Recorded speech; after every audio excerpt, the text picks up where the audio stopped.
Our reading today comes from Luke 1, verses 57 through 66.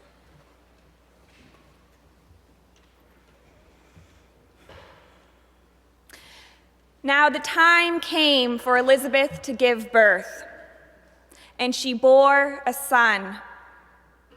Her neighbors and relatives heard that the Lord had shown his great mercy to her, and they rejoiced with her. On the 8th day, they came to circumcise the child, and they were going to name him Zechariah after his father. But his mother said, "No, he is to be called John." They said to her, "None of your relatives has this name." Then they began motioning to his father to find out what name he wanted to give him. He asked for a writing tablet and wrote, "His name is John." And all of them were amazed. Immediately his mouth was opened and his tongue freed, and he began to speak, praising God. Fear came over all their neighbors, and all these things were talked about throughout the entire hill country of Judea. All who heard them pondered them and said, "What then will this child become?" For indeed the hand of the Lord was with him.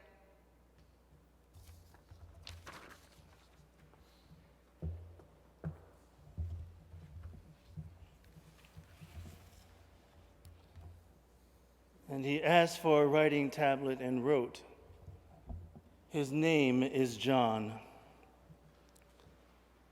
As the writer of Luke sets out to relay the account of the ministry of Jesus, it's quite interesting that he doesn't begin with Jesus at all.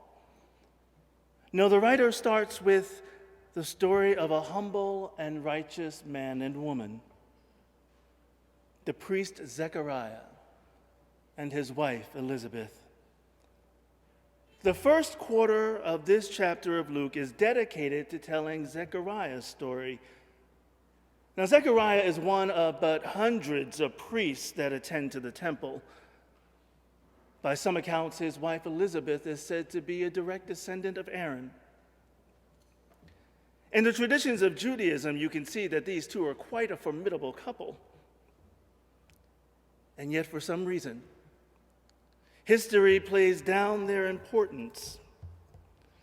Living in the shadow of an empire that seems to reward greed, power, and corruption, the accomplishments of these rather normal, everyday people just doesn't seem to rank in the telling of history.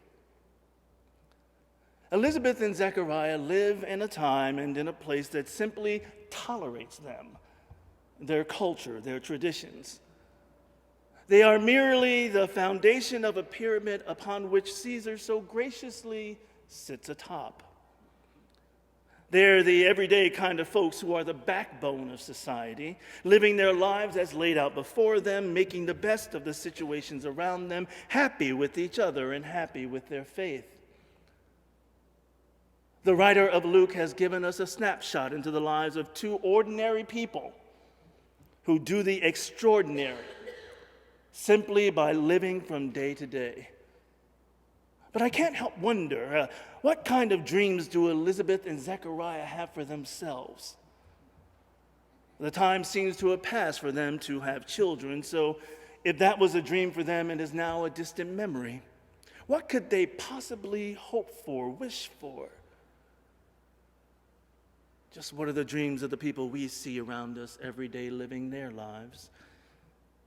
We could ask the same about every person we see around us, couldn't we? What are their dreams? The dreams of the people we pass on the street, the people we stand next to on the subway platform. What are the dreams indeed of the man and the woman that we share a corner with as we wait for the light to change?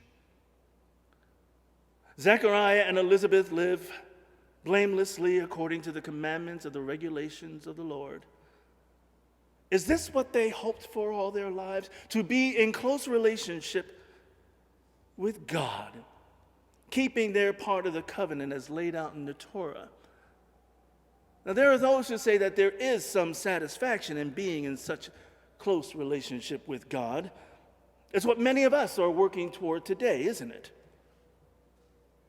Living upright, helping and loving our neighbors as we love ourselves are at the core of many of our spiritual aspirations. But something deep inside me tells me that it's okay to dream too.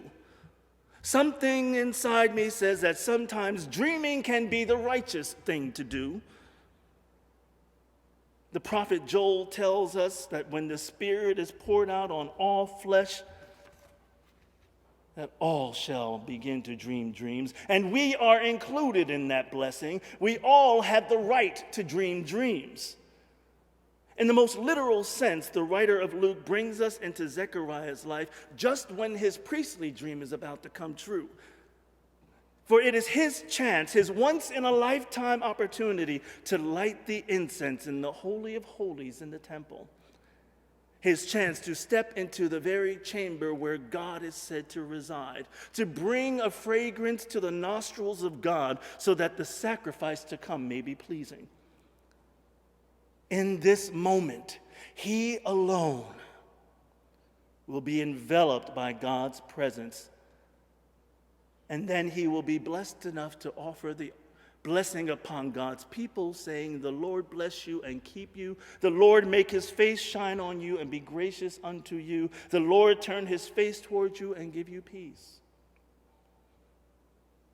As he prepares to make this dream a reality, the angel of the Lord comes to him, and this angel dares Zechariah to dream bigger, to dream of a better world, to dream of an even brighter future.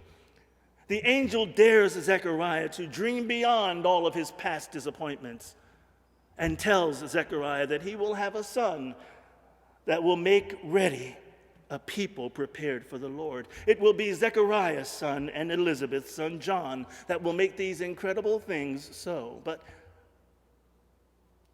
this is where Zechariah does a very human thing. The ordinary Zechariah questions this extraordinary dream. How often is it that we question our right to dream big, to dare to dream large? How often do we cling to the limitations blocking our view of a dream realized? Zechariah questions his very right to dream at all. I'm too old. I can't dream that big. My wife is too old. How can I even expect this dream to come true, for my time is past? You see, even Zechariah the priest seems to forget Joel's promise that your old men will dream dreams when the Spirit is poured out. Now, have you ever questioned a dream? Have you ever been told not to dream? Have you ever had a dream deferred? Langston Hughes asks us quite bluntly, what happens to a dream deferred? Does it dry up like a raisin in the sun, or fester like a sore and then run? Does it stink like rotten meat, or crust over and sugar like a syrupy sweet? Maybe it just sags like a heavy load. Or does it just explode? You see, this angel Gabriel knows that God has a dream for Elizabeth and Zechariah that will not be deferred. Despite Zechariah's questioning of the dream, Gabriel knows that this is one dream that must be born. And so Zechariah is silenced for his disbelief. And in his unbelief, his dream is deferred, at least his priestly dream. And for Zechariah, his dream deferred simply implodes. In his silence, he is unable to utter the words of blessing upon the people. So now let's roll it forward about 9 months. All throughout these 9 months in Elizabeth's pregnancy, Zechariah can't speak. How does he communicate with people? During the first century, it's probable that Zechariah would have used a wax tablet and a stylus. The tablet was usually constructed of 2 pieces of wood with 3 holes bored in it to be tied together and then layered over with a nice top layer of wax. And although reusable, Zechariah would have had to be very economic with his words in order to make it last all day. At the end of the day, he would melt the wax just enough to clear the characters so that he could use it again the next day. Each day would begin with a clean slate. Carrying around this tablet every day to communicate the simplest of needs: water,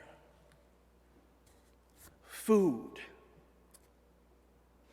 good night. Imagine that this is your life. The only way to get people to pay attention to you is to find a way to wave your tablet in front of them, hoping they'll take the time to not only read it, but to be kind enough to actually pay attention to you and answer and heed your request. 9 months, my friends, is a long time to depend on the kindness of strangers. 9 months is a long time to depend on others for what is right, for what is fair, what is right in a culture that expects you to have the strength to take care of yourself. And we've seen this, haven't we? Folks trying to get a message across on their tablets. 1 year ago today in Zechariah Park, there was a movement started with a whole bunch of Zechariahs and Elizabeths. There was a story unfolding that had an ordinary cast of characters from ordinary circumstances. And like Elizabeth and Zechariah, we too recognize that our economic rights, our right to dream the extraordinary, had been stripped from us. We too realize that we made up the base of a pyramid upon which the Caesars of Wall Street so graciously sat atop. It seems we learned from Zechariah's experience, though, for when the angel of justice called Occupy Wall Street into the Holy of Holies, and the thousands of Zechariahs and Elizabeths were there, we heeded the call and dared to dream big dreams. Dared to dream of a world where we could make ready the land and prepare it for the Lord. Prepare it for the Lord's justice.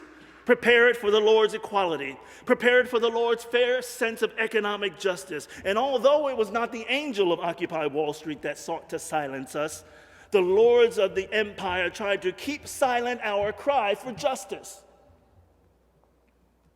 And like Zechariah, those thousands we grabbed our tablets and we took to the street, holding our tablets high above our heads, tablets that read, "I am the 99%. If only the war on poverty were a real war, we actually would put some money to it." Or tablets that read, "When the power of love overcomes the love of power, then the world will know peace." Tablets that says, "I am a human being, not a commodity." Tablets that dare to dream that a better world is possible. The 99% is the name of the child of Occupy Wall Street. Zechariah and Elizabeth named their child John, a name that was unfamiliar to those around them, but a name put into the mouths and put onto the tablet by God. Last year at this time, Occupy Wall Street was born. And it seems like we all stood around and witnessed its birth. We asked the same question they asked in Luke 1:66. What then will this child become? Now, we don't know what will become of the Occupy Wall Street movement, but rest assured that we are the 99%. We are John. If we claim our own name and write it on the tablet of our hearts, then we will continue to occupy Wall Street like John occupied the wilderness. We can cry in the middle of Wall Street's cavernous wilderness, preparing the way for justice, equity, and fairness. For you see, when Zechariah named his child John, the text said that immediately his mouth was opened and his tongue was freed, and he began to speak, praising God. And when we wrote the name of Occupy Wall Street on our tablets, our tongues were unloosed. We began to speak, and we must continue to speak. The ordinary dream for equity in this world is an extraordinary dream. So call it out. Shout it out. Chant it out. Show up in numbers and be sure to write on your tablet and show the world. Dream the dream. Live the dream. Be the dream. And again I say, write it down on the tablets of your heart.